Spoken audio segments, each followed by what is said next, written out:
শিক্ষক হন, কিন্তু ইউনিভার্সিটির সকল শিক্ষক প্রফেসর হয় না। বুঝাইতে পারি না? তাহলে প্রফেসরের মর্যাদা লেকচারারের চেয়ে, অ্যাসিস্ট্যান্ট প্রফেসরের চেয়ে বেশি। প্রত্যেক খতিব, মসজিদের খতিব যিনি জুমা পড়ান, তিনি ইমামও হন, কিন্তু প্রত্যেক ইমাম খতিব হন না। এটা ভালো বুঝছেন আপনারা। প্রত্যেক খতিব কি হন? ইমামও হন, পদাধিকার বলে, কিন্তু প্রত্যেক ইমাম কি হন না? খতিব হন না। খতিব সাহেব যেমন খুতবা দেন, জুমার নামাজটাও লিড করেন, ঠিক কি ঠিক না? জুমার নামাজটা কে পড়ায়? যিনি খুতবা দিছেন আরেকজন পড়ায়। তো উনি যে ইমামত করলেন, তো ইমাম হন নাই? উনি ইমামও খতিবও, কিন্তু প্রত্যেক ইমাম কি হন না? খতিব হন না। পার্থক্যটা বোঝাতে পেরেছি? তো এরকমই প্রত্যেক রসুল তো নবী, কিন্তু সব নবী কি হন না? রসুল হন না। তো রসুলের মর্যাদা নবীর চেয়ে অনেক বেশি। হযরত আদম আলাইহিস সালাম শিখিয়ে দিবেন যে যাও, আমি তো নবী, নূহ রসুল, তোমরা নূহের কাছে যাও। সব মানুষ হযরত নূহ আলাইহিস সালামের কাছে যাবে। তার মানে বোঝা গেল প্রত্যেক নবীর জন্য শুরু থেকেই বিশেষ মর্যাদার ব্যবস্থা করা থাকবে, যে দেখলেই চিনতে পারবে উনি অমুক নবী, উনি অমুক নবী, ঠিক কি ঠিক না? বিশাল স্টেজের মতো, মিম্বরের মতো জায়গার ভিতরে থাকবেন, এনাদের অবস্থা অন্যরকম হবে। তারপরেও ভীত সন্ত্রস্ত এই পরিমাণ, নিজেকে নিয়ে ভাববে, অন্যের কথা ভাববে না। নূহ আলাইহিস সালামের কাছে যাওয়ার পরে বলবে, ইয়া নূহ আনতা আউয়ালুর রুসুলি ইলা আহলিল আরদ, আপনি গোটা জমিনবাসীর কাছে প্রেরিত সর্বপ্রথম রাসূল। সাম্মাকাল্লাহু আবদান শাকুরা, রব্বুল আলামিন আপনার নাম নিজে দিয়েছে কৃতজ্ঞ বান্দা। আর কৃতজ্ঞ বান্দাকে কে ভালোবাসেন? আস্তে, আল্লাহ আপনাকে আবদে শাকুর বলেছেন। আপনি কি দেখছেন না আমাদের কি পরিস্থিতি? আলা তারা মা নাহনু ফীহি আমা তারা মা কদ বালাগানা ফাশফা লানা ইলা রাব্বিক, অতএব আপনার রবের কাছে আমাদের জন্য সুপারিশ করুন। হযরত নূহ আলাইহিস সালাম বলবেন, ইন্না রাব্বী কদ গাদিবাল ইয়াওমা গাদবান লাম ইয়াগদাব মিথলাহু ক্বাবলাহু ওয়া লা ইয়াগদাবা বা'দাহু মিথলাহু, আমার রব আজকে এমন রাগান্বিত, এমন ক্ষিপ্ত, না ইতিপূর্বে আর কোনোদিন এত ক্ষিপ্ত হয়েছেন, না সামনে আর কোনোদিন এত ক্ষিপ্ত হবেন। আর আমি একটা দোয়া করেছিলাম, যেই দোয়াটা আল্লাহ তাআলার মনোপুত হয় নাই। আজকে যদি সেই দোয়ার বিষয়ে রব্বুল আলামিন জিজ্ঞেস করে বসেন, আমি কি উত্তর দিব, কি বলবো? কি দোয়া ছিল? দোয়া ছিল আল্লাহ তাআলার কাছ থেকে নূহ আলাইহিস সালাম একটা প্রতিশ্রুতি আর ওয়াদা পেয়েছিলেন। ওয়াদা হলো যে নূহ, তুমি তো 1000 বছরের মতো মেহনত করলা, 900 বছরের উপরে মেহনত করলা, তারপরেও কিছু মানুষ, মাত্র 82 জন মানুষ নূহ আলাইহিস সালামের সাথে হিদায়াত কবুল করছে, বাকি এক শয়তানও করে নাই। জ্বালাতনের শেষ ছিল না। নূহ, তুমি নৌকা বানাও, আমি তোমাকে এবং তোমার অনুসারীদেরকে নৌকায় চড়ায়া এদেরকে একটা শিক্ষা দিব, একটাও বাঁচবে না। যারা তোমার পরিবার তাদেরকে আমি ধ্বংস করব না। কে বলছে এই কথা? পরিবারের ভিতরে ছেলে আছে না নাই? আছে। এখন যখন ঢেউ শুরু হয়েছে আর নৌকা ভেসে উঠছে, সবাই নৌকায় উঠে গেছে, নেককাররা। নূহ আলাইহিস সালামের 4 ছেলের ভিতরে 3 ছেলে বাবার মতের অনুসারী, তারাও উঠে গেছে। একটা যেটা মহাবুদ্ধিজীবী, অনেক বেশি বুঝ তার, ইঁচড়ে পাকা, নাম ছিল কেনান। বুদ্ধি অনেক বেশি ছিল, কিন্তু বাপের কথা মানার তৌফিক হয় নাই। বেশি বুদ্ধি হওয়ার কারণে আবু জেহেল আর মুরগি কবিরের দলে যোগ দিছে। একটা তো দুনিয়া থেকে গেছে গা, হেদায়েতের কোনো সুযোগই নাই, আরেকটা আছে। যে দুইটার নাম নিছি, এটার জন্য দোয়া করেন, আল্লাহ তাআলা হিদায়াত দিয়ে করেন না দোয়া? আরে আমিন কর না। আল্লাহ তাআলা হযরত ওমরের মতো কট্টর ইসলাম বিদ্বেষীকে হেদায়েত দিয়ে কত বড় বানায় দিয়েছেন। তাহলে বর্তমান যুগের নাস্তিক টাইপের, মুরতাদ টাইপের যে সমস্ত মুসলমানগুলো আছে, নামে মুসলমান, আসলে ঈমান চলে গেছে বহুত আগে, খবর নাই। বুঝেন নাই মনে হয়? খবর নাই যে ঈমান নাই। এই টাইপের লোকগুলাকে আল্লাহ হেদায়েত দিতে পারেন কি পারেন না? তো আমরা দোয়া করি আল্লাহ তাআলা এদেরকে হেদায়েত দিয়ে নেককার, পরহেজগার, নবী প্রেমিক বানায় দেন। আর যদি কপালে আল্লাহ হেদায়েত না লিখে থাকে, তাহলে এগুলার ইতরামি থেকে আল্লাহ পুরা উম্মতকে হেফাজত করে। তো নূহ আলাইহিস সালামের ফুত পেসারে নূহ বাবাদা বিনাশিস খানদানে নবুওয়াতাশ গুমশুদ। এজন্য ভালো মানুষের লগে থাকা লাগে। বাজে মানুষের সাথে উঠা বসা করলে মানুষ বাজে হয়ে যায়, ভালো মানুষ নষ্ট হয়ে যায়। আর ভালো মানুষের সাথে উঠা বসা করলে পচা মানুষ ভালো হয়ে যায়। পেসারে নূহ বাবাদা বিনাশিস খানদানে নবুওয়াতাশ গুমশুদ। নূহ আলাইহিস সালামের মতো এত জলিলুল কদর নবী, আউয়ালুর রুসুলি ফিদ দুনিয়া, ওই নবীর সন্তান কেনান বাপের সাথে না চলে, ভালো মানুষের সাথে না চলে, দুষ্ট লোকের সাথে উঠা বসা করছে। ইমানও হারাইছে, দুনিয়াও হারাইছে, আখিরাতও হারাইছে।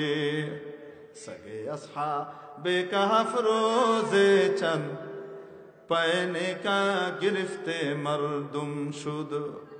আসহাবে কাহফের সাথে এক কুকুর তাদের পিছন পিছন রওনা করেছিল, জানা আছে কিনা? আসহাবে কাহফের ঘটনা জানা আছে। এক এলাকার রাজা ছিল শয়তান, পুরা এলাকাটাকে শয়তান বানায় দিছে, কোনো ভালো মানুষ ওখানে থাকতে পারবে না, যে ভালো হয় তারে জ্বালায়। তো 7 জন যুবক তারা সিদ্ধান্ত নিছে, একে অপরের সাথে সাক্ষাৎ নাই, তাদের চিনে না, একা একা সিদ্ধান্ত নিছে, যেই দেশে আমি আমার আল্লাহর কথা মানতে পারবো না স্বাধীনভাবে, সেই দেশে আমি থাকবো না, আমি আল্লাহর জমিনে অন্য কোথাও চলে যাব যেখানে মানতে পারি।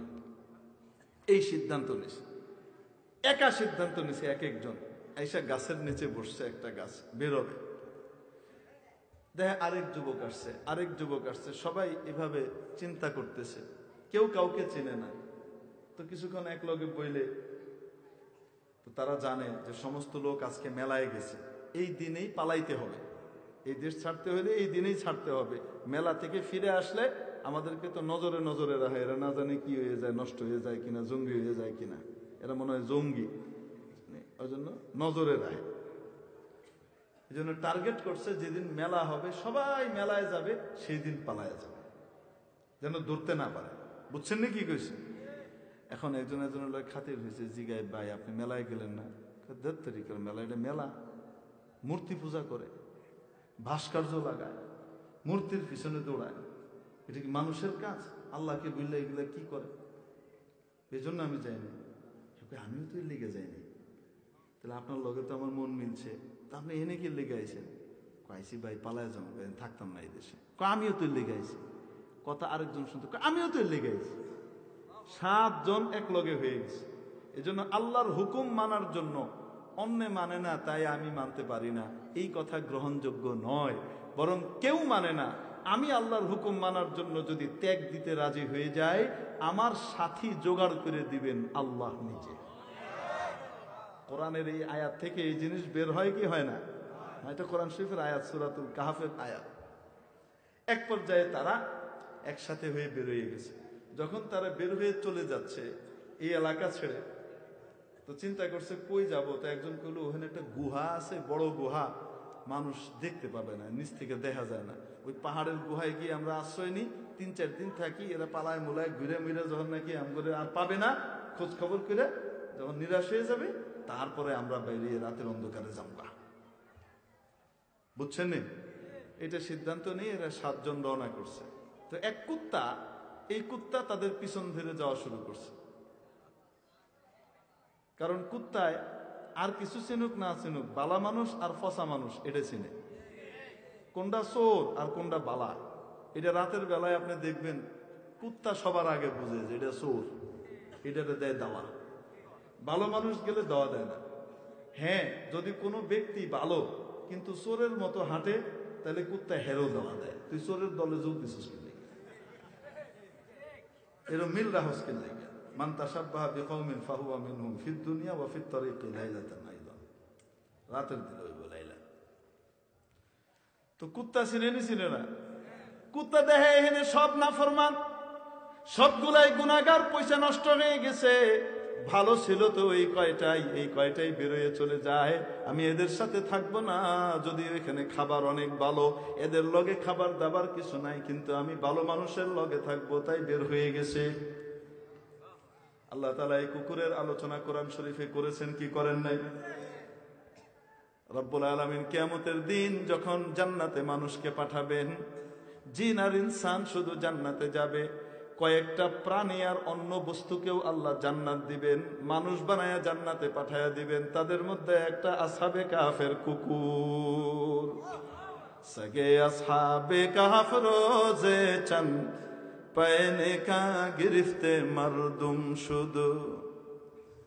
আসহাবে কাফের কুকুর ভালো মানুষদের সাথে থাকার কারণে, কিছুদিন তাদের সাথে থাকার কারণে মানুষ হয়ে গেছে, কিয়ামতের দিন জান্নাতে যাবে।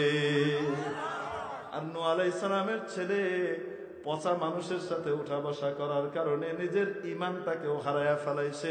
নবীর ফুত নবী হইতে পারতো, নবুয়ত আর কপালে জুটে নাই, ঠিক কিনা?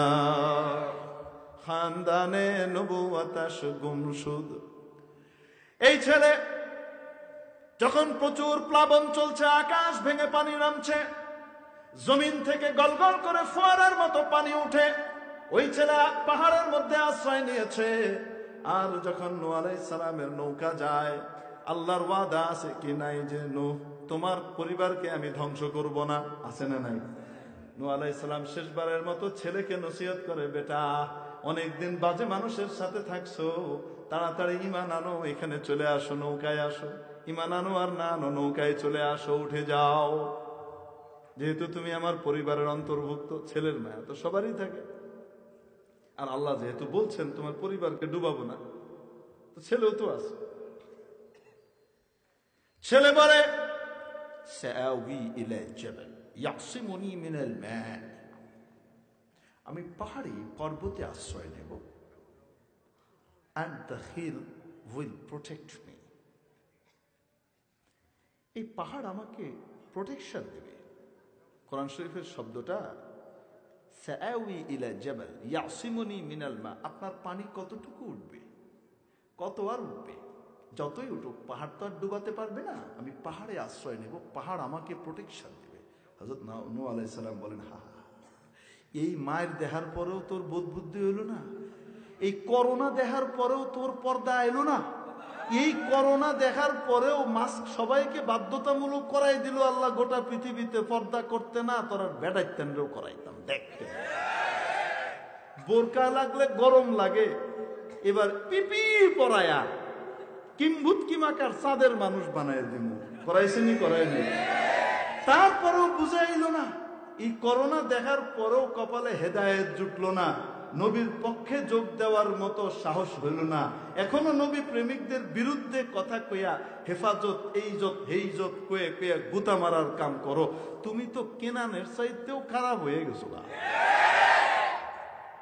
আরে বাজান বলতেছে, বাজান ইয়া আযাব দেহার পরেও তুমি বুঝতেছো না ধ্বংস হয়ে যাবা, তাড়াতাড়ি উঠো। না না না, পাহাড় আমাকে বাঁচাবে। আল্লাহ রাব্বুল আলামিন বলেন, ফাহালা বাইনাহুমাল মাওজু, ঠাস করে একটা বড় ঢেউ আসলো, এক ঢেউ বাড়ি দিয়ে কেনানকে একদম ধাক্কা দিয়ে পানির ভিতরে নিয়ে চলে গেল, আর ছেলে ডুবে গেল। ফাকানা মিনাল মুগরাকিন।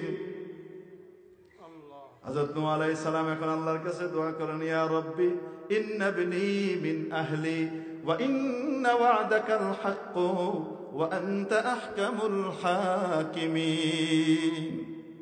ও আমার রব, আমার ছেলে তো আমার পরিবারভুক্ত, আয় আল্লাহ আপনার ওয়াদাও সত্য, আপনি বলেছেন আমার পরিবারকে ধ্বংস করবেন না, মাওলা আমার বাচ্চাটাকে বাঁচাইয়া দেন। তাহলে বাচ্চাটার জন্য দোয়া করতেছে, বাকি যারা ডুবে গেছে তাদের জন্য যে দোয়া করলো না। হযরত নূহ আলাইহিস সালাম এখন মনে করে বলতেছেন, আমি আমার কওমের বিরুদ্ধে একটা দোয়া করে ফেলছিলাম,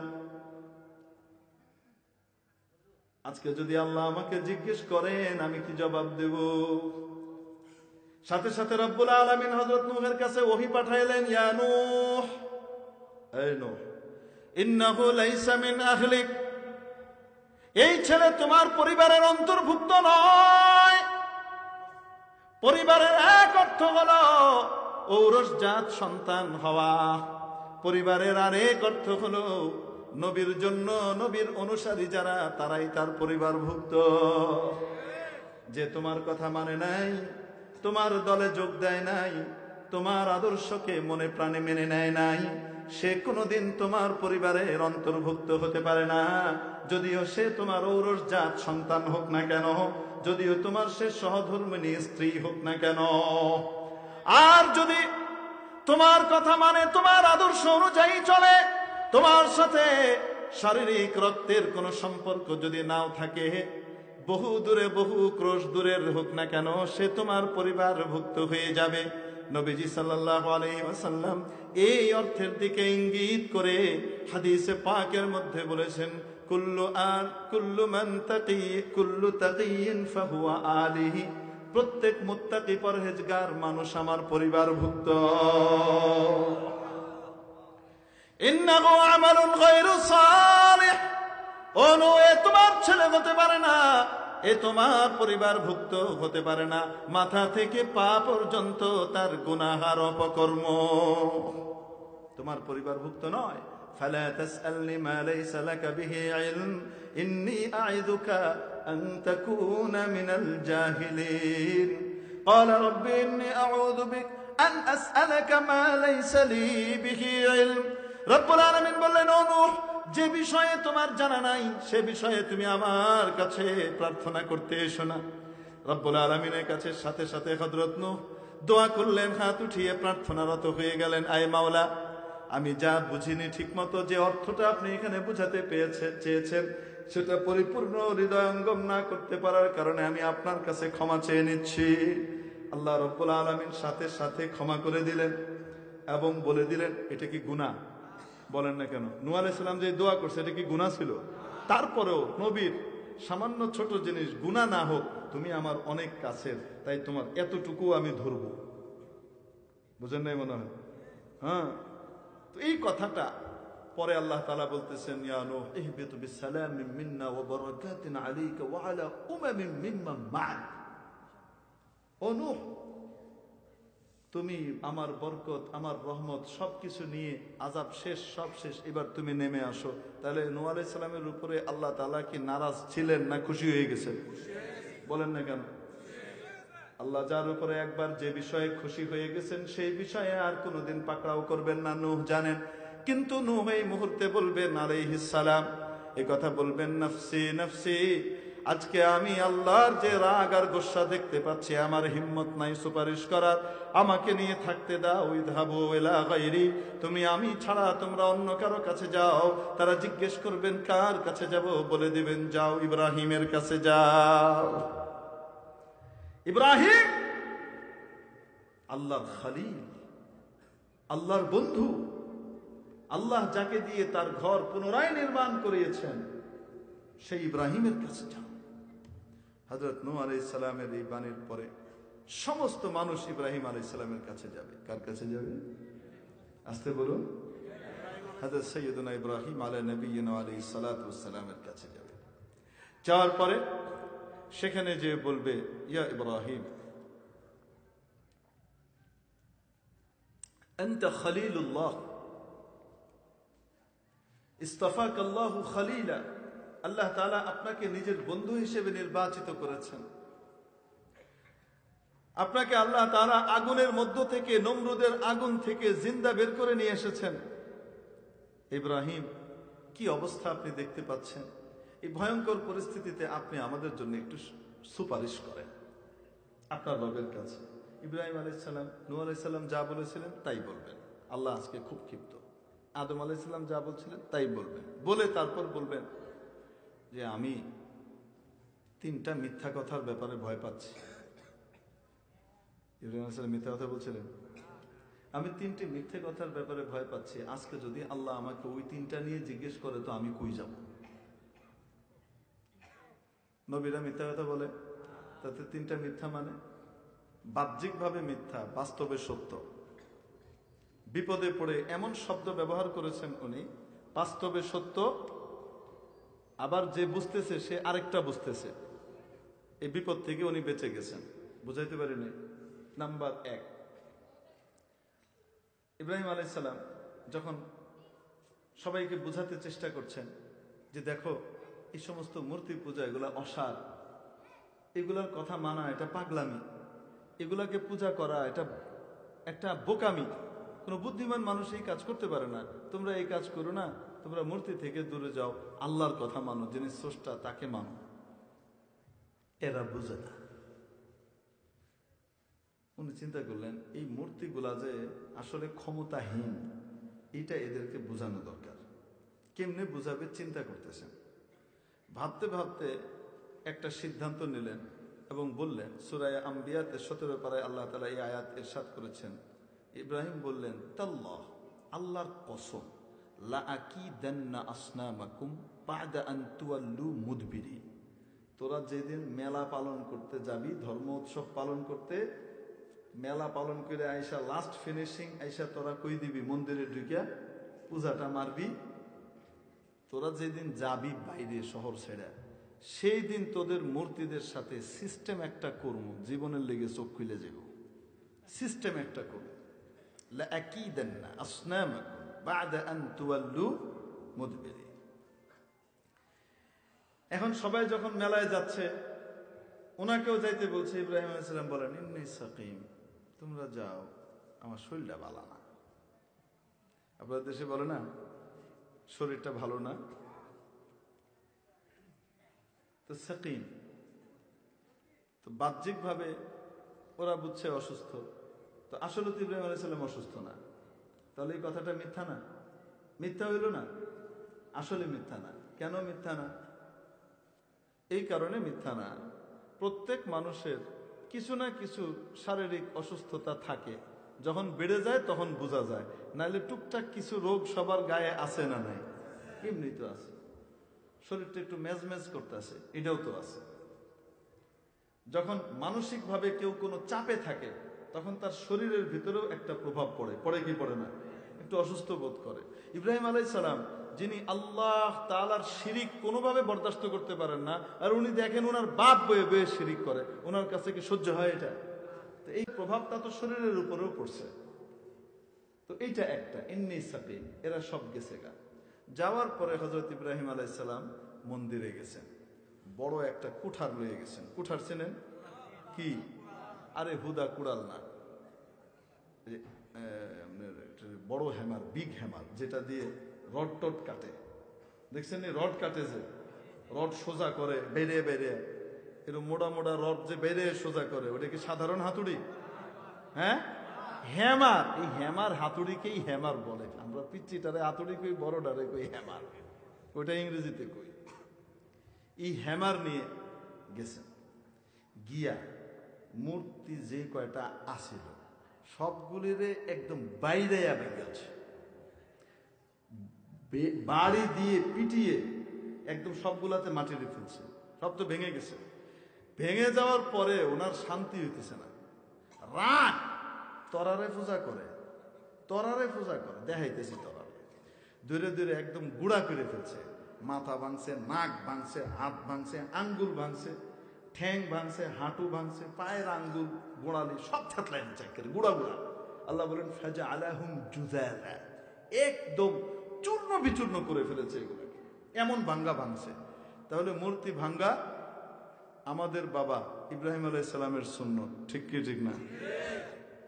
আর মূর্তি ফালা ইব্রাহিম আলাইহিস সালামের সুন্নত, মুসলমানের সুন্নত না শয়তানের? আল্লাহ তাআলা আমাদেরকে মূর্তির হাত থেকে, ভাস্কর্যের হাত থেকে মুক্তি পাওয়ার তৌফিক দান করেন, বলেন আমিন। জি, অনেকে বলে, হুজুর ভাস্কর্য, এটা তো মূর্তি না, আলু হিগাও। হাদিসের ভিতরে তিমসাল, আসনাম সবগুলাকেই নিষিদ্ধ করা হয়েছে। ঠিক কি ঠিক না? হ্যাঁ, ভাস্কর্যও নিষিদ্ধ। আল্লাহ আমাদেরকে মাফ করুক, বলেন আমিন। অনেকে বুঝে না। তো ইব্রাহিম আলাইহিস সালাম ভেঙে চুরে বড়টারে ভাঙ্গে নাই, সবচেয়ে বড় যেটা ওইটাকে কি করে নাই, যেভাবে আছে সেভাবে রেখে দিছে। আর কুঠারটার ওই যে হাতল, এই হাতলের ভিতরে একটা রশি বাঁধা, সেই রশি দিয়া ওই হোবলের গলার ভিতরে ঝুলাই দিছে। মানে দড়ি দিয়ে বেঁধে হোবলের গলার ভিতরে ভালো করে ঝুলিয়ে দিয়েছে। এখন ওই হ্যামারটা ওই বড় মূর্তির বুকে এভাবে ঝুলছে। সবাই পূজা টুজা দেওয়ার জন্য একদম শেষে আসছে দল বাইন্দা, এখন পূজাটা দিবে। আয়া দেহে আয়া ইয়ে কি قالوا, তারা বলতে লাগলো, মান ফাআলা হাযা বিআলিহাতিনা ইন্নাহু লামিনায যালিমিন। এমকে কি করে গরম বক্তব্য দিচ্ছে নেতারা, আমাদের এই মাবুদদের সাথে, আমাদের এই উপাস্যদের সাথে যেই বেয়াদবি করেছে, যে সবচেয়ে বড় জঘন্য অপরাধী। قالوا মান ফাআলা হাযা বিআলিহাতিনা, কে করেছে এই কাজটা? কে কে কে কে কে কে সব কয় কে কে। এখন এক দুইজন কইতে লাগলো, সামি'না ফাতান ইয়াযকুরুহুম, আমরা এক যুবককে শুনেছি এই আমাদের মাবুদদের সমালোচনা করে, মূর্তির বিরোধিতা করে, নিশ্চয়ই হেফাজত এইটা করে, মূর্তির বিরোধিতা করে, নিশ্চয়ই মুসলমান। মাথা নষ্ট হয়ে গেছে।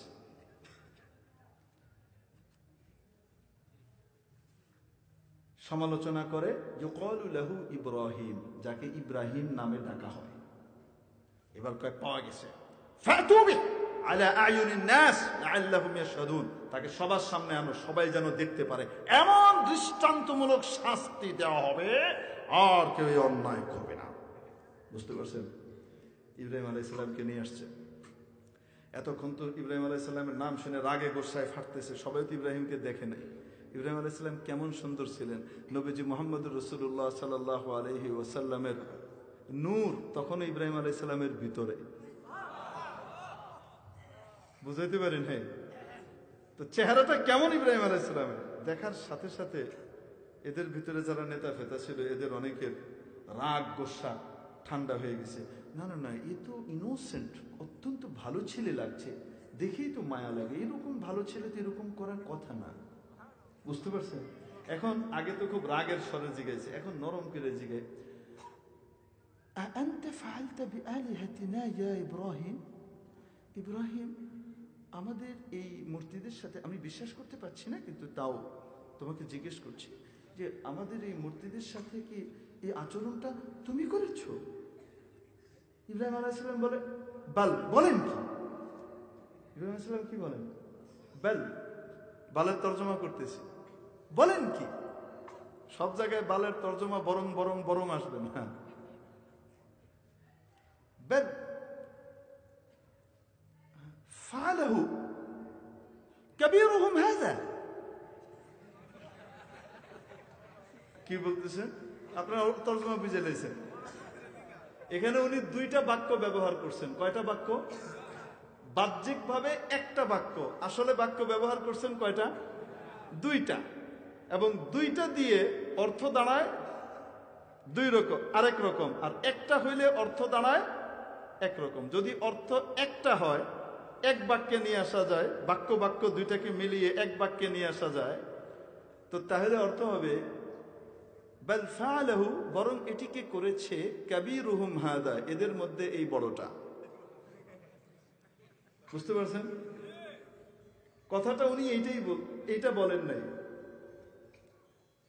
এটাকে যদি ভাগ করে নেন তো অর্থ হবে ক্বালা বাল ফাআলা, বরং এটিকে করেছে কাবীরুহুম হাদা, এটাই তো এদের সবচেয়ে বড়, এটাই তো এদের সবচেয়ে বড়। তো তাহলে অর্থ কি দাঁড়াইলো বলেন? এ করছে এটা বলছে? এটা তো আর বলে নাই। কি বলছে? বরং এটিকে করেছে, এদের মধ্যে তো এটাই সবচেয়ে বড় দেখা যাচ্ছে। তো এ করছে এটা বলতেছে না, বরং এটাকে কে করেছে সেটা আর বললো না, কথার ধাঁচটা এমন ভাবে আনছে যে এখন কি হয়ে গেছে, ওরা বুঝতেছে যে এইটাই করছে, এইটার কথাটা কইল, বুঝেন নাই? এইভাবে উনি বললেন কাবীরুহুম হাযা। তারপর কেউ কেউ বলতে লাগলো, আরে ইনি কেন করবে, মনে হয় খুব খেপে গেছিল, ওরা বেয়াদবি করছে মনে হয়, আমি তো বড় মুরব্বী, খেপে গেছে তাই পিড়ে সব সমান করে লাইছে, এমন হইতে পারে। এমন কি তো কিছু কিছু লোক চিন্তা করতেছে, হইতেও তো পারে, বড় খোদা ছোট খোদারে পিটাইছে। আর যেগুলা মাথায় আকল আছে, আবু জেহেল, এগুলি চিন্তা করতেছে নড়তে পারে নাকি, এটা ভাঙবে। আল্লাহ নড়তে পারে না, তার ইবাদত করেন কেমনে? আচ্ছা ঠিক আছে যাই হোক, ইব্রাহিম আলাইহিস সালাম মানে একদম পুরো কোর্ট সাজায় ফেলছে, নিজেই উকিল। আচ্ছা ঠিক আছে যাই হোক, এত পেরেশানি তো কিছু নাই, এই ভয়ঙ্কর কাজ কে করছে? যারা মাইর খাইছে উনাদেরকে জিজ্ঞেস করলেই তো হয়, উনাদেরকে জিজ্ঞেস করেন, উনারাই বলবে। এইটা যখন কইছে, যখন তার কিছু লোক তো বেকুব, এরা কি কথা কইতে পারে নাকি? আর যারা একটু বুদ্ধিমান এরা চিন্তা করতেছে, এই কথা কইলে তো ইব্রাহিম ধরবে, যেগুলি কথাই কইতে পারে না, নড়তে পারে না, হেডির ইবাদত কেমনে করস? বুঝেন নাই? এগুলি চুপ মেরে রয়েছে, কিছু কয় না, কয়েক কথা বলতে পারে নাকি? লিমা তা'বুদুন মা লা ইয়াসমাউন ওয়া লা ইয়াদুররুন। যেগুলা কোনো কথা কইতে পারে না, কিছু শুনতে পারে না, কোনো ক্ষতি করতে পারে না, উপকার করতে পারে না, তোমরা কইতেছো এই বড়টা এদেরকে ফিটায় নাই, বড়টা এগুলার ক্ষতি করার অধিকার রাখে না, ক্ষমতা রাখে না, এইটারই ক্ষমতা রাখে না ফিটাইতে, তো তুমি করে কি ফিটাইবো? তোমরা হেরে ডরাও। বুঝেন নাই? এখন এরা তো যুক্তিতে পারে নাই, যখন যুক্তি তর্কে পারে নাই তখন বললো, এই বেশি কথা কইতেছে, এইটাই করছে, কোনো দলিল লাগতো না, তো কি করা? স্লোগান চলতেছে, মশাল মিছিল চলতেছে, আগুন জ্বালাও। কি জ্বালাও? হ্যাঁ, এই মশাল লয়ে যে আগুন লয়ে নামছে নমরুদ গ্রুপ, প্রতীক নিছে আগুন। ক্বালু হাররিকু, ওকে জ্বালিয়ে দাও, পুড়িয়ে দাও। ওয়ানসুরু আলিহাতাকুম, আর তোমাদের এই মাবুদদের সাহায্য করো। আপনাদের ঘুম আসতেছে? ঠিক আছে, তাহলে কোয়েন ছেড়ে দিন, অসুবিধা নেই। ওয়ানসুরু আলিহাতাকুম ইন কুনতুম ফাইলিন। তো এই যে এক কথা, বাহ্যিকভাবে কি বোঝা যাচ্ছে? বাহ্যিকভাবে সবাই বুঝছে ক্বালা বাল ফাআলাহু কাবীরুহুম, বরং এদের বড়টা এই কাজ করছে। কিন্তু আসলে কি এটা বলছেন? বরং এটা করেছে কাবীরুহুম হাযা, এদের মধ্যে এটাই বড়। ওদেরকে ধোকায় ফেলে দিছে। তো এটা হলো এক মিছা। এখন বলেন এটা কি মিথ্যা না পরিপূর্ণ সত্য? তৃতীয় ঘটনা, হযরত সারা রাদিয়াল্লাহু তাআলা আনহা, হযরত ইব্রাহিম আলাইহিস সালামের স্ত্রী, তাকে নিয়ে উনি সফর করছেন। তাহলে বউ বাচ্চা নিয়ে মাঝে মাঝে সফর করা সুন্নত, কি বলেন আপনারা? হ্যাঁ হ্যাঁ, বউরে শুধু ঘরের ভিতরে হান্দায় থিয়ে দিবেন আর সে রান্নাই করবে, কাচড়িস কাচবে, আর পোলা পানি ফালবো, আগামুতা সাফ করবো, আর কোনো কাম নাই, হ্যাঁ এই নিয়ে বইয়ে থাকবো, এরকম না। আপনি খালি ঘুরে বেড়াবেন। মাঝে মাঝে সুযোগ পেলে, অর্থনৈতিক সচ্ছলতা থাকলে, নিজের সীমাবদ্ধতার ভিতরে যতটুকুই হয়, স্ত্রীকে নিয়ে মাঝে মাঝে একটু এদিক ওদিক ঘুরে আসতে হয়। বুঝাইতে পারছি? হ্যাঁ, যাওয়াটা সুন্নতের খেলাফ না, ঘোরা যায়। নবী করিম সাল্লাল্লাহু আলাইহি সাল্লাম কোনো সফরে গেলে, কোনো জায়গায় ধর্মীয় সফরে গেলেও স্ত্রীদের মধ্যে কাউকে না কাউকে সাথে করে নিয়ে যেতেন। আমি মনে বুঝাইতে পারি নাই? হ্যাঁ, এর জন্য মাস্তুরাতের জামাত বেদাত না। যদি শারায়েত বহাল থাকে তাহলে এটাও সুন্নাত। তো এখান থেকে হযরত ইব্রাহিম আলাইহিস সালাম সাথে করে বউরে নিয়ে যায় হযরত সারাকে। এক দেশে গিয়ে ঢুকছে, সেই দেশে গিয়ে শুনে ইন্না লিল্লাহি, এই দেশের রাজা হইল লুচ্চা, ভয়ঙ্কর রকমের লম্পট, কিন্তু সে নিজের গায়ে যে সাইনবোর্ড লাগাইছে সেটা হলো সচ্চরিত্রবান, চরিত্রবান, কিন্তু লম্পট। শুধু লম্পট না, রুচিহীন। সে করে কি, এই দেশে বাইরে থেকে যত আগন্তুক আসে পর্যটক, ওই পর্যটকদের স্ত্রীদেরকে সে এক রাতের জন্য ভোগ করে, নাউজুবিল্লাহ, সে নিয়ে যায়। কিন্তু যদি কেউ স্ত্রী না হয়, মানে ভার্জিন হয়, তাইলে আবার কিছু করে না, তাহলে ছেড়ে দেয়। কেন? সে বলে যে যার কিছু হয় নাই তাকে আমি কিছু করি নাই, সে ইনটেক আছে, আর যে এমনি হয়ে গেছে তাকে আমি নিছি, অসুবিধে নাই। বুঝছেন নি কারবার? কত বড় জঘন্য চিন্তা। সে তার হিসাবে একটা চরিত্রবান আর দুশ্চরিত্র, এটা কি করছে? এটা সংজ্ঞা বের করছে। এখন হযরত ইব্রাহিম আলাইহিস সালাম যখন এখানে আসছেন, এসে শুনে এই কারবার, পুলিশরা ধরছে, ধরে নিয়ে গেছে, আপনার এনাকে নিয়ে তো যেতে হবে কোথায়? বাদশার কাছে। তো জিজ্ঞেস করছে, তোমার কি হয়? হযরত সারা তো মানে অপরূপা ছিলেন, অসাধারণ সুন্দরী ছিলেন। হযরত ইব্রাহিম আলাইহিস সালামের জন্য আল্লাহ যাকে বাছাই করছে, এটা কি সাধারণ? স্পেশাল। তখন তো পর্দার বিধানও ছিল না, এখন তো পাগল হয়ে গেছে, এর তো রাখতেই হবে। কিন্তু যেমনি হযরত সারা রাদিয়াল্লাহু তাআলা আনহাকে সে নিতে চাইলো, হযরত ইব্রাহিম আলাইহিস সালাম বললেন, এটা কে? আমার বোন। কি বললেন? আমার বোন। এটা বলেন নাই যে আমার স্ত্রী, কারণ স্ত্রী যদি হয় তো তাহলে কি করবে? বুঝাইতে পারছেন? এই জন্য কি বলেছেন? বোন। বলেন তো দেখি, এই রকম বিপদে পড়লে স্ত্রীর চরিত্র রক্ষার্থে মিথ্যা কথা বলা জায়েজ না ফরজ? আরে হুদা জায়েজ না ফরজ? এনে ফরজ মিছা কথা কওয়া, কারণ এর চেয়ে বড় জঘন্য হারাম হবে না বললে, ঠিক কি ঠিক না? কিন্তু ইব্রাহিম আলাইহিস সালাম মিথ্যা কথা বলেন নাই। হুজুর হুজুর কইল যে বোন, এটা মিছা না, তো বউ বউ বই নাই কেমনে? উনি এই হিসেবে বলছেন, আমিও আদম আলাইহিস সালামের ফুত, তুইও আদম আলাইহিস সালামের মাইয়া। আমার বাপও আদম, তোমার বাপও কি আদম, তো আদমের সন্তান হিসেবে আমি তোমার বোন, তুমি আমার বোন, আমি তোমার ভাই। বুঝতে পারছেন?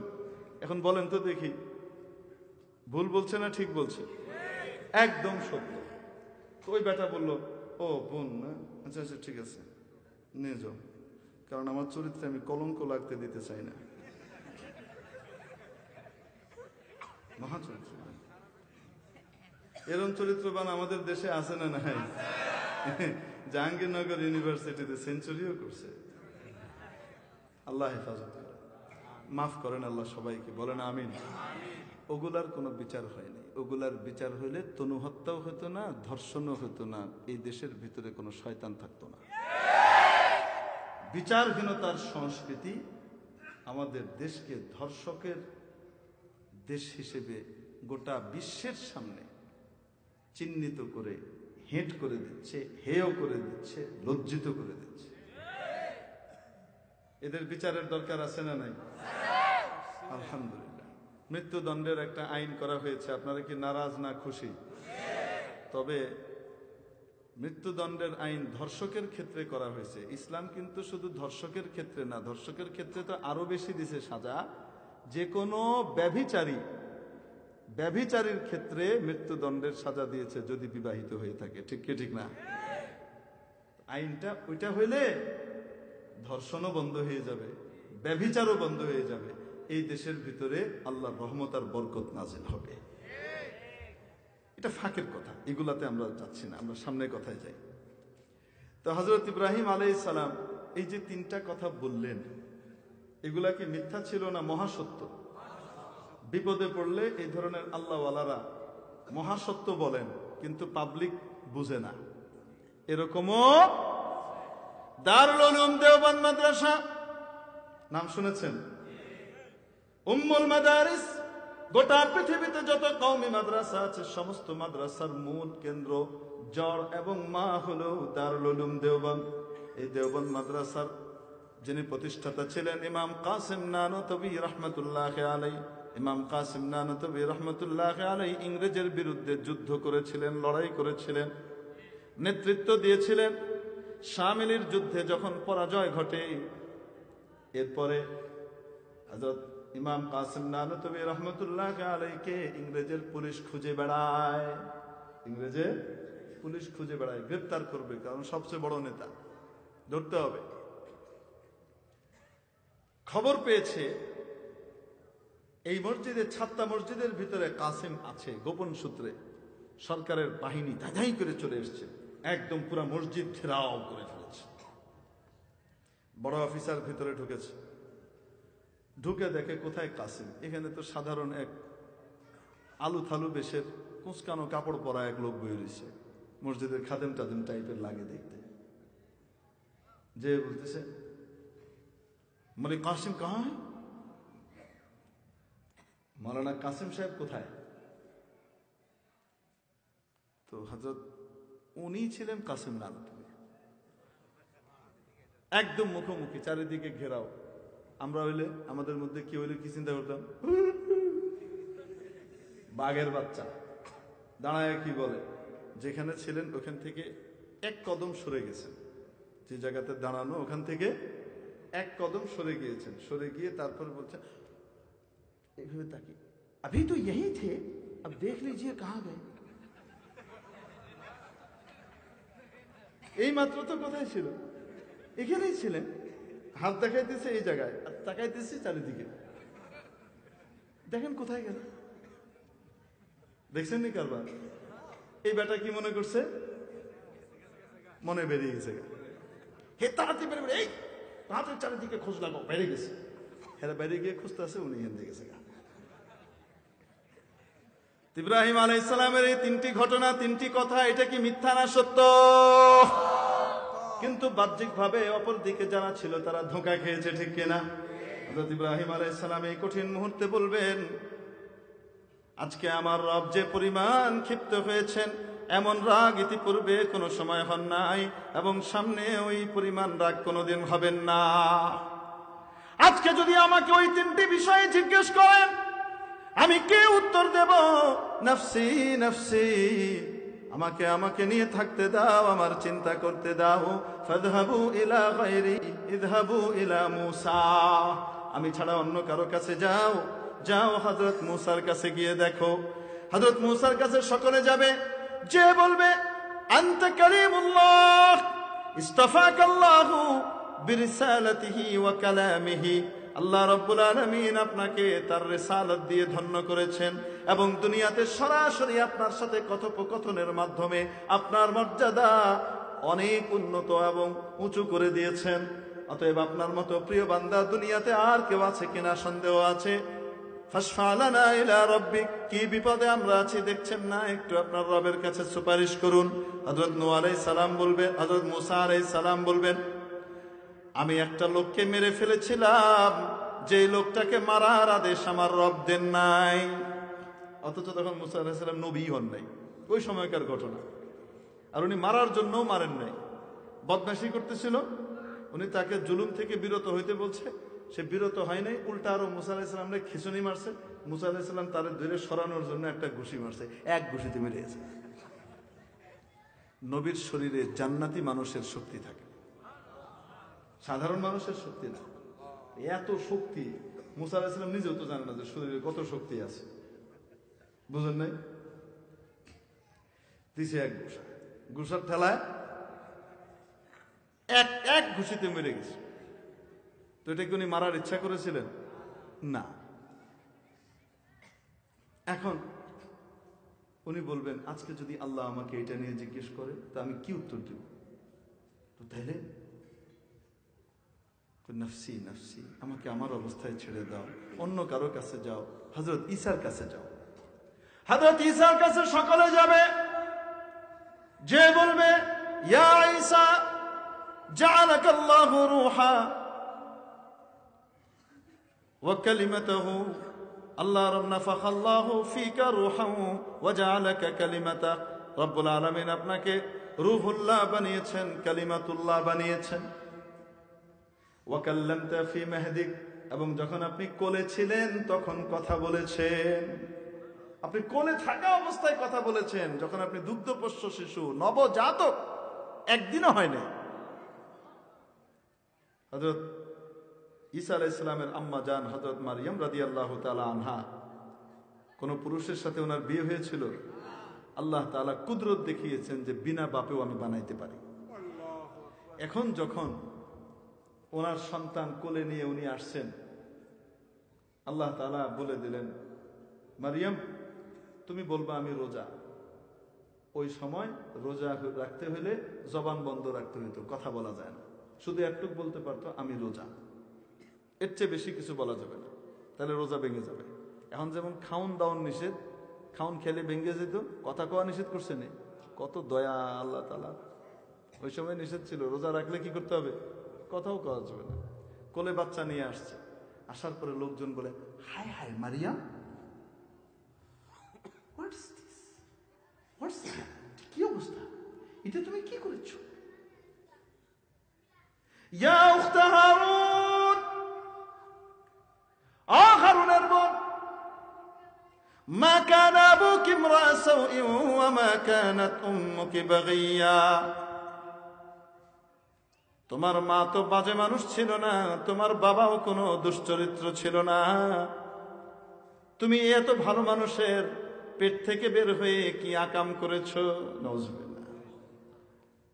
ফাশারাত ইলাইহি, তিনি ইঙ্গিত করলেন বাচ্চার দিকে, কোলের ঈসার দিকে ইঙ্গিত করলেন।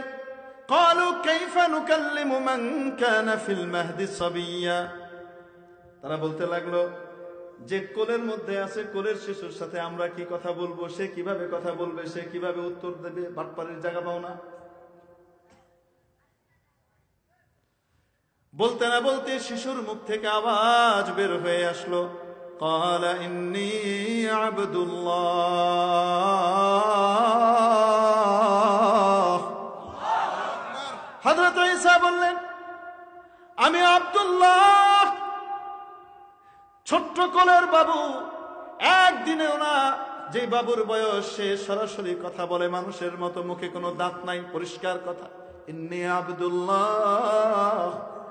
দাল উচ্চারণ করতে হলে বলেন দেখি দাঁত লাগে কিনা, বিনা দাঁতে উচ্চারণ করে ইন্নী আব্দুল্লাহ আতানিয়াল কিতাবা ওয়া জাআলানি নাবিয়্যা।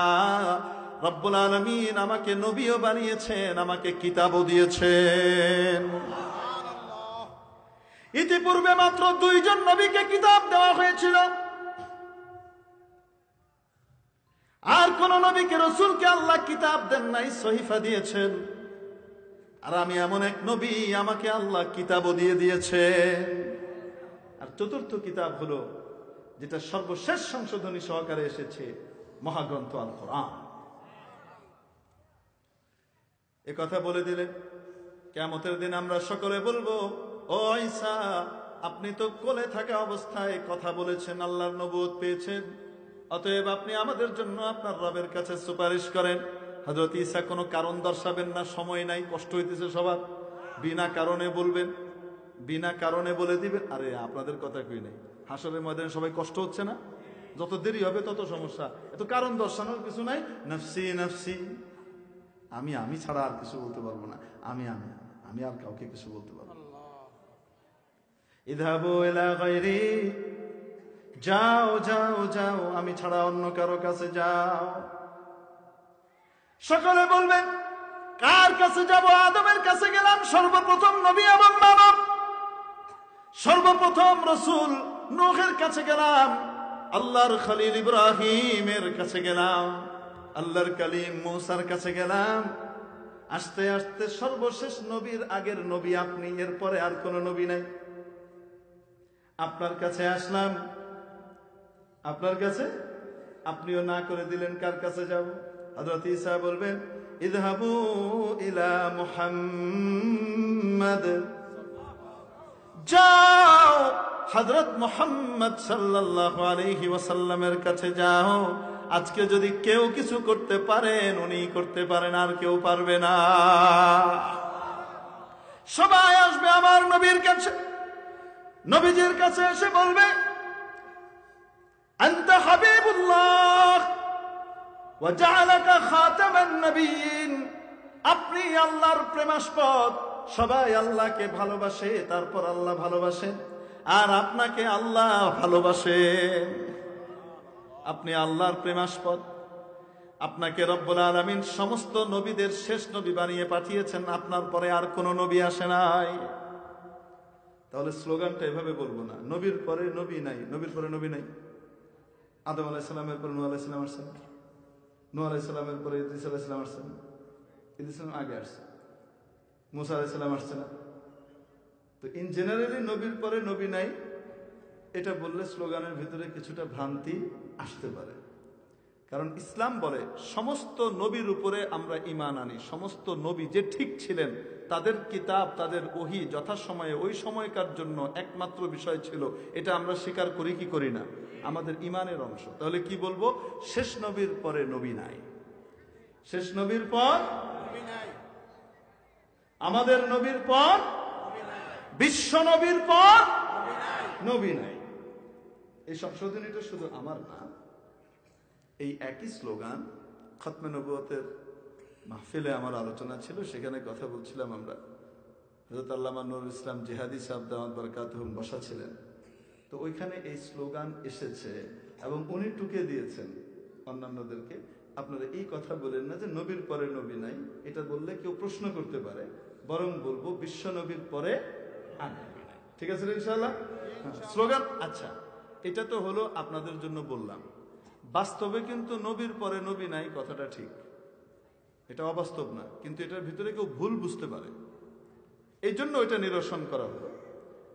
বাস্তবে কিন্তু নবীর পরে নবী নাই এই কথাটা, নবীর পরে মানে কি আমার আপনার নবীর পরে আর কোন, সব কথা কি মানুষ সব খুললে কয় নাকি? কিছু কথা তো এমনি কয়, এ রিক্সা কারে ডাকে কন্যা গেলে তো রিক্সাওয়ালা এমনি কয়, কি কয়? এই টেম্পো, এই অটো, কয়নি কয় না? তো কিছু কিছু শব্দ আমাদের উজ্জ থাকে। নবীর পরে নবী নাই মানে শেষ নবীর পরে নবী নাই, এটা বলা উদ্দেশ্য। ঠিক কি ঠিক না? এটা সবাই আমরা বুঝি। এজন্য নবীর পরে নবী নাই সংসদে আইন ঠিক। তবে কেউ কেউ এটাকে ভুল বুঝতে পারে, এজন্য আমরা পরিষ্কার করে বলবো বিশ্ব নবীর পরে নবী নাই। ঠিক আছে না ইনশাআল্লাহ? সবাই এসে হাজির হবে হযরত নবী করিম মুহাম্মদুর রাসূলুল্লাহ সাল্লাল্লাহু আলাইহি সাল্লামের কাছে।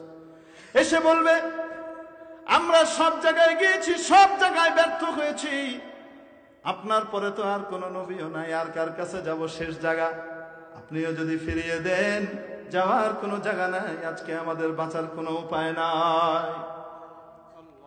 আদমের উম্মত, ইদ্রিসের উম্মত, শীসের উম্মত, নূহের উম্মত, হুদের উম্মত, হযরত সালেহের উম্মত, জাকারিয়ার উম্মত, ইব্রাহিমের উম্মত, ইয়াহইয়ার উম্মত, ইসহাকের উম্মত, ইলিয়াসের উম্মত, ইসমাঈলের উম্মত, ইয়াসায়ের উম্মত, ঈসার উম্মত, মূসার উম্মত, সকলের উম্মত একসাথে হয়ে হাজির হবে এবং নবীজি মুহাম্মদুর রাসূলুল্লাহ সাল্লাল্লাহু আলাইহি ওয়াসাল্লামের উম্মতরাও সব হাজির হবে। সমস্ত মানুষের সামনে এই অবস্থা দেখে আল্লাহর নবী কথা বলবেন, আল্লাহর নবী কথা বলবেন, এই কথা বলবেন, এই কথা বলবেন, হা হা হা হা, আজকের এই সুপারিশ আমি ছাড়া আর কেউ করতে পারবে না। এই কথা বলে উনি সেজদায় চলে যাবেন। আল্লাহর যে গুসা আর রাগ, এই রাগকে থামানোর জন্য সেজদায় চলে যাবেন এবং ওখানে গিয়ে প্রশংসা শুরু করবেন। আল্লাহর নবী বলেন এমন কিছু প্রশংসা রব্বুল আলামিন আমার ভেতরে মনের মধ্যে ঢালবেন, যেগুলা ইতিপূর্বেও কেউ কোনোদিন করে নাই, ভবিষ্যতেও কোনোদিন কেউ করতে পারবে না। আমি প্রশংসা করতে থাকবো, এক পর্যায়ে রব্বুল আলামিন আমাকে লক্ষ্য করে বলবেন, ইয়া মুহাম্মদ, ও মুহাম্মদ, ও মুহাম্মদ, মাথা নামিয়ে রাখার দরকার নাই, জীবনভর বহুত মাথা নামিয়েছেন, সেজদা করে কষ্ট করেছেন। ও হাবিব, আজকেও আপনি কষ্ট করবেন, সহ্য করতে পারি না। ইরফা রাসাক, আপনার মাথা উঠান, মাথা উঠান। সাল তুতা, যা চাইবেন দেওয়া হবে। ইশফা তুশাফা, সুপারিশ করেন মঞ্জুর করা হবে, যা সুপারিশ করবেন তাই মঞ্জুর করা হবে। আমার নবী তখন মাথা উঠিয়ে বলবেন, ইয়া রব্বি উম্মতি, ইয়া রব্বি উম্মতি, ও আমার রব, আমার উম্মত, আমার উম্মত, আমার উম্মতের কি হবে, আমার উম্মতের কি হবে? গেছে তো সকলেই, কিন্তু সুপারিশ করতেছেন কাদের জন্যে? আসতে বলেন। তাহলে সেই দিন আমি আপনি মুক্তি পাবো, গোটা পৃথিবীর সমস্ত উম্মতরা মুক্তি পাবে আমার নবীর কারণে, ঠিক কিনা?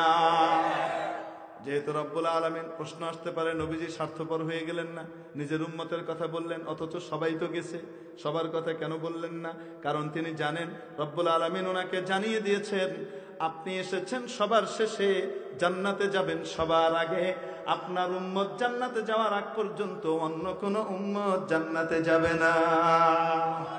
অতএব নবীজি ডাইরেক্ট বিষয়ে চলে আসবেন, ইয়া রাব্বি উম্মতি, ইয়া রাব্বি উম্মতি, হে আমার রব আমার উম্মত, আমার উম্মত। বুঝে আসছে কি নাই? আমার উম্মত মানে আমার উম্মতের ফয়সালা করেন আগে।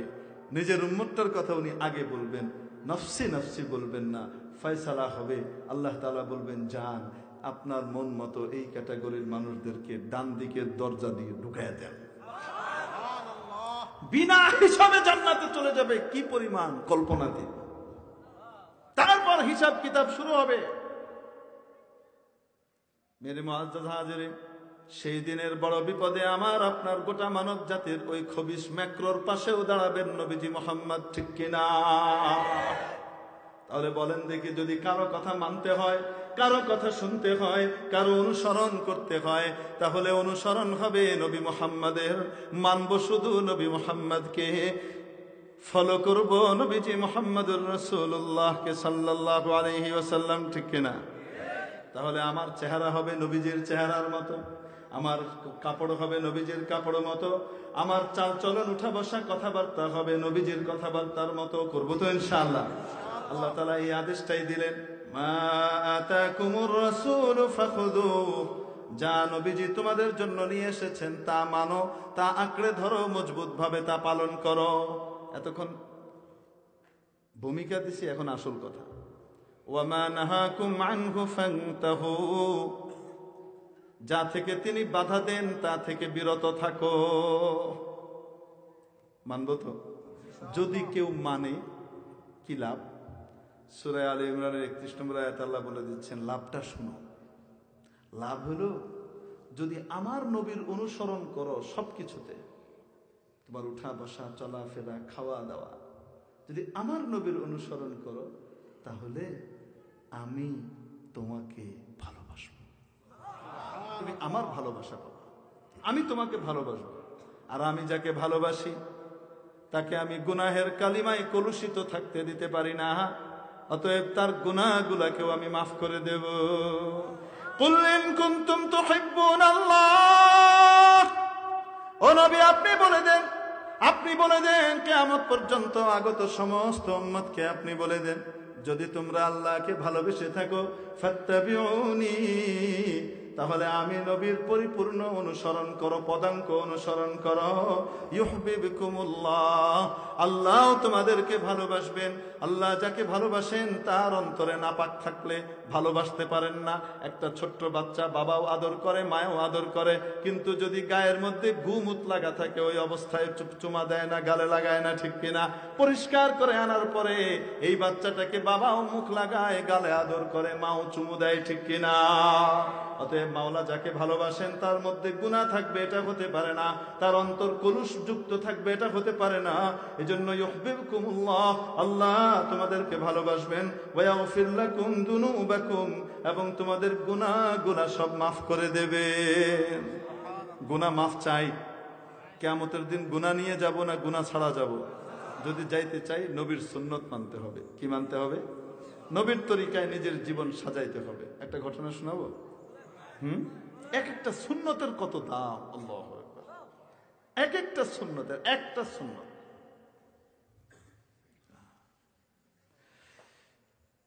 দারুল উলুম দেওবন্দে যখন হযরত শেখুল ইসলাম কুতবুল আলম সৈয়দ হুসাইন আহমদ মাদানী রহমতুল্লাহ আলাইহি বুখারী শরীফ পড়াতেন, সদরুল মুদাররিসিন ছিলেন ওই সময়, ওখানে আবু দাউদ শরীফ পড়াতেন হযরত মিয়া আসগর হুসাইন সাহেব রহমতুল্লাহ আলাইহি।